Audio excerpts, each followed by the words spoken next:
JPS Techno courses medical coding, SAP FICO, SAP ABAP, SAP Security. For contact. మీరు వచ్చిన టైంలో చాలా మంది హీరోయిన్స్ ఏమైనా వస్తే మాకు చాలా కాంపిటేటర్ అవుతుంది, మనకు వచ్చే సినిమాలు కూడా అవకాశాలు అటు వెళ్తున్నాయి, డీ గ్లామర్గా అటు ప్రేక్షకులని దగ్గరికి తీసుకుంటుంది. అట్ ది సేమ్ టైం మామగారు లాంటి సినిమాల్లో కూడా కొంచెం గ్లామరస్గా కనిపించినా కానీ ఒక ఇదితో మొత్తం ఆఫర్లు తన వైపు వెళ్తున్నాయి అని మీ మీద కొంత జరిగిందని విన్నాను. లేదండి, ప్రయోగాలన్నీ లేదు అలా ఎప్పుడు జరగలేదు. ఎందుకంటే నేను ఎవరికి కాంపిటీషన్ ఇవ్వలేదు. ఎందుకంటే నేను చేసిన క్యారెక్టర్స్ ఎవరు అప్పట్లో ఎవరు చేయలేదండి. నాకున్న క్యారెక్టర్స్ నాకే ఉండేది. సో నేను ఇప్పుడు గ్లామర్ సైడ్ మీరు చెప్పినట్టుగా గ్లామర్ సైడ్ వెళ్ళి 10 సినిమాలు చేస్తుంటే లేదా అలాంటి మూవీస్ స్టార్డమ్ ఉన్న హీరోస్తో యాక్ట్ చేస్తుంటే ఏమన్నా కాంపిటీషన్ ఉండేదేమో. నా సపరేట్ జోన్ ఉండేది అనమాట. సో ఆ జోన్లోకి ఎవరు రాలేదు. సో అందుకని ఎవరు కాంపిటేటివ్గా ఫీల్ అవ్వలేదు, ఎవరు లేదు అలాగా. అలా ఎవరే ఫీల్ అవ్వలేదండి యాక్చువల్లీ. అప్పుడప్పుడే అందరూ తక్కువ కొత్త వాళ్ళు వస్తున్నారు అప్పుడే అనమాట. అప్పుడే స్టార్ట్ అయ్యింది. సో ఎవరికి ఆ ఫీలింగ్ లేదు. సో దాసరి నారాయణరావు గారి సినిమాల్లో యమున గారు ఎప్పుడు ఉంటారు. అసలుకి పెట్టింది పేరు ఆయన సినిమాలకి యమున గారు అంటే.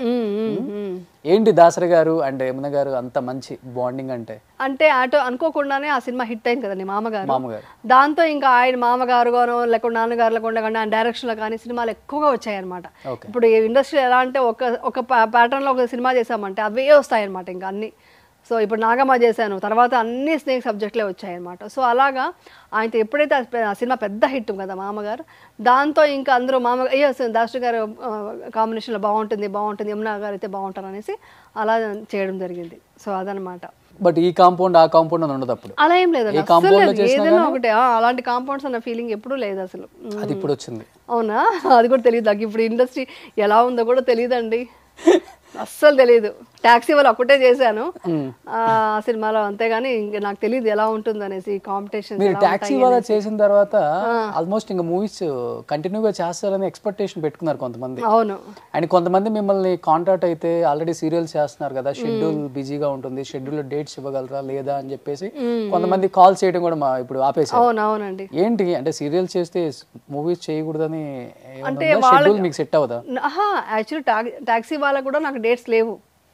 డైరెక్టర్ గారు పట్టుబట్టి వాళ్ళు ప్రొడక్షన్ సైడ్ నుంచి కూడా పట్టుబట్టి మీరే ఆ క్యారెక్టర్ బాగుంటారంటే వాళ్ళు నైట్ షూటింగ్ చేసాము. ఈవినింగ్ వరకు షూటింగ్ సీరియల్ చేయడం, ఈవినింగ్ వెళ్ళి నైట్ షూటింగ్ 1 o'clock వరకు చేయడం, మళ్ళీ మార్నింగ్ వెళ్ళి మళ్ళీ సీరియల్ చేయడం, అలా చేశాను. 1 day మాత్రమే నేను ఫుల్ ప్రెజెడ్గా చేశాను అనమాట టాక్సీ వాళ్ళ. అలా అందరూ కోఆపరేట్ చేయరు కదండి. ఇప్పుడు నేను అలాగనుకో నేను ఇప్పుడు సినిమా కోసం సీరియల్ వదులుకోవాలనుకోండి, నాకు ఇప్పుడున్న ఒక ఇది ఉంది కదా, ఇంట్రెస్ట్ ఉంది కదా, నాకు సీరియల్స్ యాక్ట్ చేసినప్పుడు చాలా ఇంట్రెస్టింగ్గా ఉంటుంది, మెయిన్ నాదే కీ రోల్ ఉంటుంది. సో అలా ఉండేటప్పుడు ఇది వదులుకొని ఇప్పుడు సినిమా కోసం వెళ్ళడం ఎందుకని నేను కూడా సీరియల్స్లో కంటిన్యూ అవుతున్నాను. నాకు వెరీ కంఫర్టబుల్ ఇన్ సీరియల్స్. ఇప్పుడు ఒకే చోటు ఉంటుంది, ఒక ఫ్యామిలీలా కలిసిపోతాము. సో సరదాగా షూటింగ్ జరుగుతుంది. చూద్దాం ఫ్యూచర్లో. బట్ ఇప్పుడున్న హీరోస్తో అమ్మ రోల్ అయితే మీరు ఓకేనా, లేకపోతే అక్క ఇలాంటివి ఓకేనా? లేదండి, అమ్మాయి నాకు ఓకే. నేను అసలు ఎప్పుడో 20 years ముందే గ్రానీ క్యారెక్టర్ చేశానండి సీరియల్లో. నాకు అలాంటి ఫీలింగ్ లేదు. ఏ క్యారెక్టర్ ఇచ్చినా నేను దాన్ని కరెక్ట్గా నాకు సూట్ అయిందని చేసుకోవడమే కానీ అమ్మ ఇలా చేయకూడదు అలాంతా ఏం ఎప్పుడో ఫీలింగ్ లేదు. చిరంజీవి గారితో చేస్తారా అమ్మగారు? చిరంజీవి గారితో సూట్ అవుతుంది అనుకుంటాను. మోస్ట్లీ వాళ్ళే తీసుకోరు. నేను ఏ క్యారెక్టర్ చేస్తాను కదా, అమ్మమ్మగా చేయమంటారా చేస్తాను. అంటే మీరు కొంచెం సన్నగా అయ్యారు కదా మరి. అంటే ఇప్పుడు అంత అమ్మలు అందరూ కూడా బాగా స్టైలిష్ అమ్మలే కదా. అవును అదేం ప్రాబ్లం. అప్పుడు పోయి నీ పాత రోజుల్లో బయట ఏంట్రా అదంతా ఏం లేదు. ఇప్పుడు ఎంత అందంగా ఉంటే అంత అందమైన అమ్మ. అవును, హీరో కన్నా అందంగా ఉండాలి అమ్మ కూడా. అవును. మీరు మహేష్ బాబుకి అమ్మగా అయితే సెట్ అవుతాను కదా. నాకు కూడా చేయాలని ఉంటుంది, చాలా అనుకుంటుంటాను. చూసినప్పుడు అరే ఈ క్యారెక్టర్ నాకు ఇచ్చుంటే బాగుంటుంది అని అనుకుంటాను. వాళ్ళకి ఎవరికి థాట్ రాలేదు, నాకు ఇక్కడ బిజీ కాబట్టి నా మైండ్లో కూడా ఏమీ రాలేదు. బట్ నాకు మూవీస్ మిస్ అయ్యిందని ఫీలింగ్ ఉంది. మంచి క్యారెక్టర్స్ మిస్ అవుతున్నాయి, చేస్తుంటే బాగుండేది కదా, అది కూడా ఒక ఇది వెళ్ళుండొచ్చు అని మాత్రం అనిపించేది. అవును. బట్ ఇది వదులుకొని వెళ్ళేంత ఇది నాకు ఇష్టం అవ్వట్లేదు. సో యమున గారు ఆల్మోస్ట్ రియల్ లైఫ్లో ఉన్నాయి కదా, ఇప్పుడు రియల్ లైఫ్లో పెడుతున్నారు క్యారెక్టర్స్ మీకు? లేదండి, అలా చంపడాలంతా ఏం చేయలేదండి. ఫైర్ బ్రాండ్ అని చెప్పారు అంతవరకు. చంపడాలు అంతవరకు ఎలా వెళ్తామండి. కానీ ఒకటి లొకేషన్ ఎవరికైనా ఇబ్బంది అవుతే మాత్రం ఒక అమ్మాయి ఎవరైనా టీచ్ చేశారనుకోండి, వెళ్ళి నిలబడతాను, అసలు ఒప్పుకోను. నా లొకేషన్లో చాలా డీసెంట్గా మాట్లాడాలి, అదొకటి మెయింటైన్ చేస్తాను. సినిమా ఇండస్ట్రీ ఎలా ఉందో నాకు తెలియదు కానీ మా సీరియల్స్ విషయంలో ప్రొఫెషనల్గా ఉండాలి, డిసిప్లిన్గా ఉండాలి, తర్వాత ఏదంటే అది మాట్లాడకూడదు. అది నేను మెయింటైన్ చేస్తాను కాబట్టి అందరూ చాలా జాగ్రత్తగా ఉంటారు. ఇది మాత్రం ఉంది. అది నేను ఎవరికి చెప్పలేదు ఇంతవరకు. పవర్ స్టార్ పవన్ కళ్యాణ్ గారి లాగా. అవునా? ఆయన అలాగే చూస్తుంటారా? ఇంకా నాకు ఏదంటే అది మాట్లాడడం, సిల్లీగా ఒకరిని టీచ్ చేయడం, ఒక అమ్మాయిని హర్ట్ చేయడం. ఇప్పుడు ఒక జూనియర్ ఆర్టిస్ట్ వచ్చి ఉంటుందండి, ఒక చిన్న అంటే జూనియర్ ఆర్టిస్ట్ కూడా అన్నాను నేను వాళ్ళని, ఆర్టిస్ట్ అనే అంటాను. అలాంటి అమ్మాయి ఏదో ఉన్నప్పుడు అమ్మాయి ఏ కష్టంలో వచ్చి నిలబడిందో, అమ్మాయిని ఎవరైనా సడన్గా అంటే నేను ఒప్పుకోను. వాళ్ళకి రెస్పెక్ట్ ఇవ్వాలి.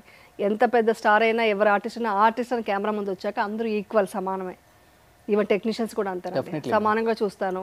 ఈవెన్ మా ఇంట్లో కూడా మా పిల్లలు కూడా డ్రైవర్ కూడా అన్నయ్య అని పిలుస్తారు, వాళ్ళ అసిస్టెంట్ని కూడా అన్నయ్య, పెద్దవాళ్ళు అయితే అంకల్ అని ఇలాగే పిలిపిస్తాను. అది చాలా డిసిప్లిన్గా ఉండడం ఎవరికి చాలా ఇష్టం నాకు. అది ఆ క్వాలిటీని మాత్రం ఎప్పటికీ వదులుకోను. సో అలాంటప్పుడు ఏదన్నా జరిగిందంటే నేను నిలబడతాను, మాట్లాడేస్తాను, ఇంక వదలను. ఇంతమందితో వర్క్ చేసినా కానీ కొంతమందితో వర్క్ చేయకపోతే మనకి లోపల ఏదో కొంత రిగ్రెట్ ఫీలింగ్ ఉంటుంది. అది ఇన్ని సినిమాలు చేసి కూడా పెద్ద స్టార్లతో వర్క్ చేయలేకపోయాను. అలా మీరు ఆ టైంలో బాగా పీక్లో ఉంది చిరంజీవి గారు, and at the same time అప్పటి నుంచి బాలకృష్ణ గారు. అవును, వాళ్ళతో వర్క్ చేయలేదన్న బాధ అయితే ఉందా అప్పుడు? చాలా చాలా. ఎందుకంటే నేను మూవీస్ మిస్ అయ్యానండి. యాక్చువల్లీ అయితే నాకు మూవీస్ వచ్చాయి, వాళ్ళిద్దరితో ఇమ్మీడియట్గా అంత పెద్ద సినిమా మౌన పోరాటం హిట్ అవుతే నాకు స్టార్డమ్ ఎందుకు రాకుండా ఉంటుంది, వచ్చింది. బట్ ఆ టైంలో వచ్చి నేను వేరే సినిమాలో చేయకుండా ఇంకొక మూవీ స్టార్ట్ చేస్తున్నారు ఉషాకి మూవీస్లో అని చెప్పడం, ఇక్కడే చేయాల్సి రావడం, అలా కొన్ని మిస్ అయింది. తర్వాత ఆ టైంలో వచ్చేసి మొబైల్ లేవు కదండి, ఆ డేట్స్ చూసుకోవడం తెలియదు నాకు, ఎలా చూసుకుని ఎలా బ్యాలెన్స్ చేయాలి తెలీదు. సో అలాగా నేను చాలా పెద్ద సూపర్ గుడ్ ఫిల్మ్స్ అయితే 3 సినిమాలు మిస్ చేశాను అప్పట్లోనే.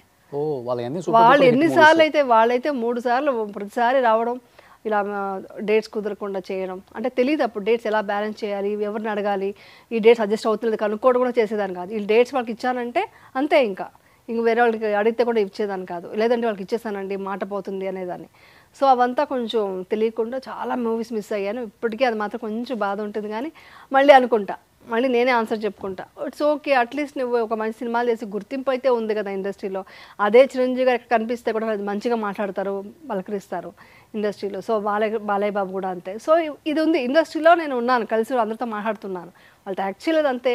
అప్పటికీ ఒక గంగాగా ఒక సినిమా, ఒక సాంగ్ చేశాను నేను, ఆయనతో ఒక బిట్ చేశాను కదా, ఆ రోజే నిజంగా సార్ నా డ్రీమ్ సార్ ఇది, నేను మీతో యాక్ట్ చేస్తున్నాను అనేసి చాలా ఎగ్జైటెడ్గా చాలా హ్యాపీగా ఫీల్ అయ్యాను అనమాట.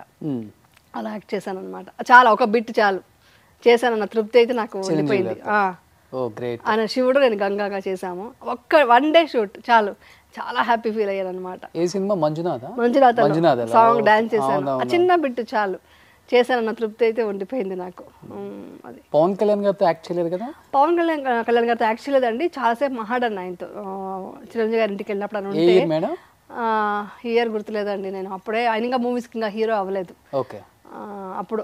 అప్పుడే స్టార్టింగ్ అనమాట, మోస్ట్లీ అది రెడీ అవుతున్నారేమో మూవీస్ కోసం. ఆ టైంలో మాట్లాడాను చాలాసేపు. అదొకటి మెమరీ అలా ఉండిపోయింది నాకు ఆయనతో. ఆయనకు గుర్తుందో లేదో నాకు తెలియదు, నాకైతే అది అలా ఉండిపోయింది.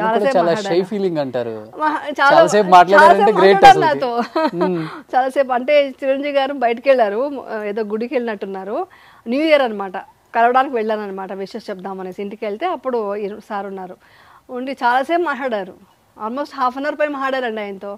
మాట్లాడిన తర్వాత సార్ వచ్చారు, ఈయన వెళ్ళిపోయారు. మా సార్ స్వీట్స్ అంతా ఇచ్చేసి, ఆయన స్వీట్స్ ఇచ్చారు చిరంజీవి గారు, విషెస్ చెప్పేసి ఇంటికి వచ్చేసాను అనమాట.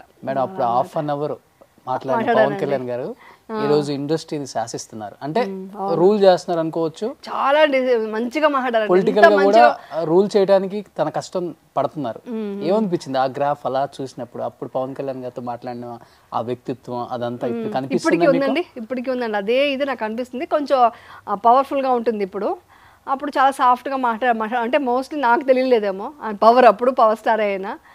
బట్ ఇప్పుడు చూస్తుంటే అదే ఆ రెస్పెక్ట్ ఇది ఎప్పుడు ఎక్కడా పోలేదు, అదే ఇది ఉందన్నమాట, కనిపిస్తుంది నాకు ఇప్పటికీ. అనుకుంటున్నారా రానున్న రోజుల్లో చీఫ్ మినిస్టర్ అని చాలా మంది చెప్తున్నారు, మీరు ఎక్స్పెక్ట్ చేస్తున్నారు? నేను రాజకీయాల గురించి మాట్లాడినాను, నిజంగా నేను ఎలా ఉన్నా కూడా అందరూ బాగుండాలి మాత్రం కోరుకుంటాను. ఎవరు వచ్చినా ఎవరేం చేసినా కూడా సమాజానికి మంచిది అవుతే చాలా మంచిదే కదండి, అది మాత్రం చెప్పగలరు అంతే. అందరూ బాగుండాలి, అందులో నేను ఉండాలి. 100% ఎప్పుడూ అదే కోరుకుంటాను నేను.